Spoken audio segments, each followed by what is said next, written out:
کنارے سے لگائے ہوئے کشتیاں اپنی کنارے سے لگائے ہوئے ہیں، کیا وہ ڈوبے جو محمد کے ترائے ہوئے ہیں، کیا وہ ڈوبے جو محمد کے ترائے ہوئے ہیں، اور حاضر و ناظر و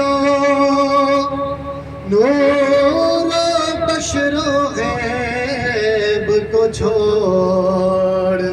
آپ جاؤ گے تو آپ کو کئی ایسے لوگ ملیں گے، آپ ملاقات کرتے رہتے ہیں. کوئی کہتا ہے حضور معاذ اللہ علم غیب نہیں جانتے، کوئی کیا کچھ کو نور نہیں، بشر ہے. بڑے بڑے جملے سننے کو ملتے ہیں. اچھے خاصے داڑھی ٹوپی والے جن کی داڑھی ہم سے بڑی ہوگی، ٹوپی ہم سے بڑی، اور پیشانی پر بڑے بڑے داغ ہوں گے، الجھے پڑے ان چیزوں میں.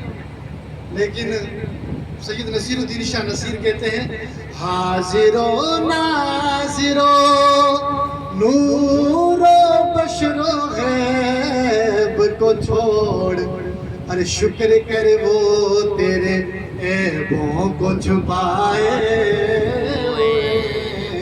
شکر کر وہ تیرے عیبوں کو چھپائے ہوئے. ایک گروہ ہے جو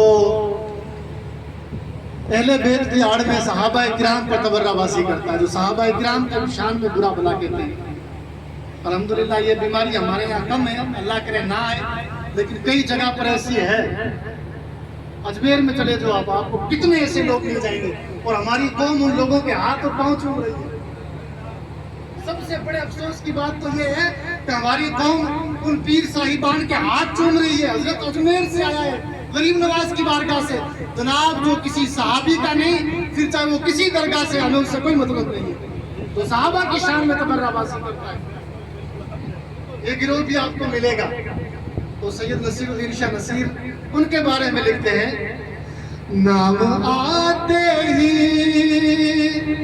ابو بکر عمر کا لب پر، نام آتے ہی ابو بکر عمر کا لب پر، تو بگڑتا ہے، ارے تو بگڑتا ہے وہ پہلو میں سلائے ہوئے ہیں، تو بگڑتا ہے وہ پہلو میں سلائے ہوئے ہیں.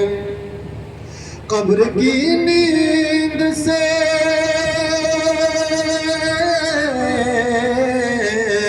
قبر کی نیند سے اٹھنا کوئی آسان نہ تھا، قبر کی نیند سے اٹھنا کوئی آسان نہ تھا.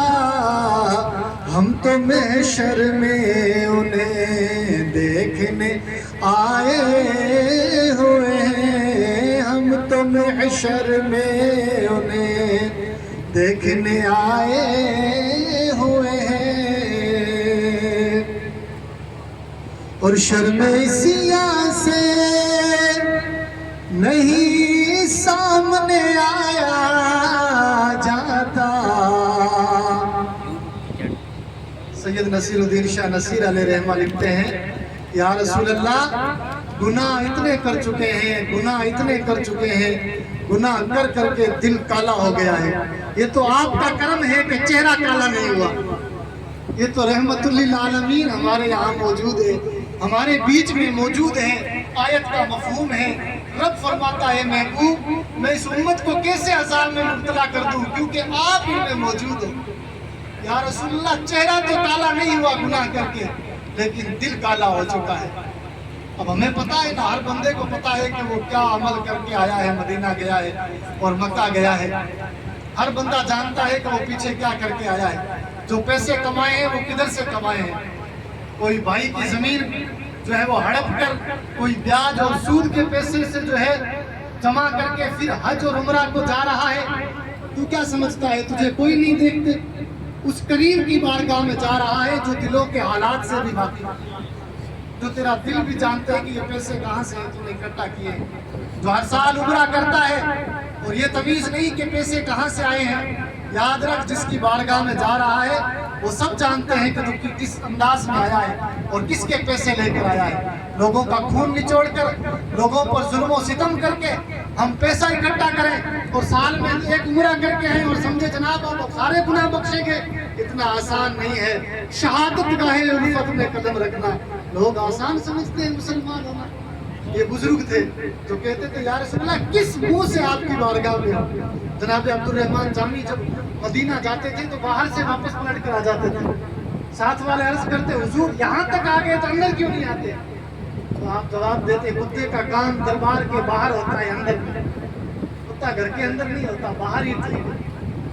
آج ہم اتنے گناہ کر چکے اور شرمندگی بالکل نہیں، احساس بالکل نہیں، بلکہ ہم مدینہ اور مکہ بھی گئے تو وہ اخلاص نہیں ہمارے پاس میں۔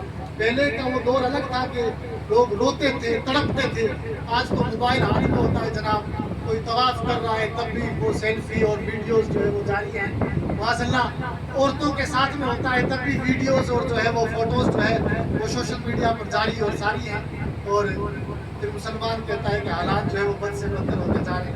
بس آخری شعر، شرم سیاہ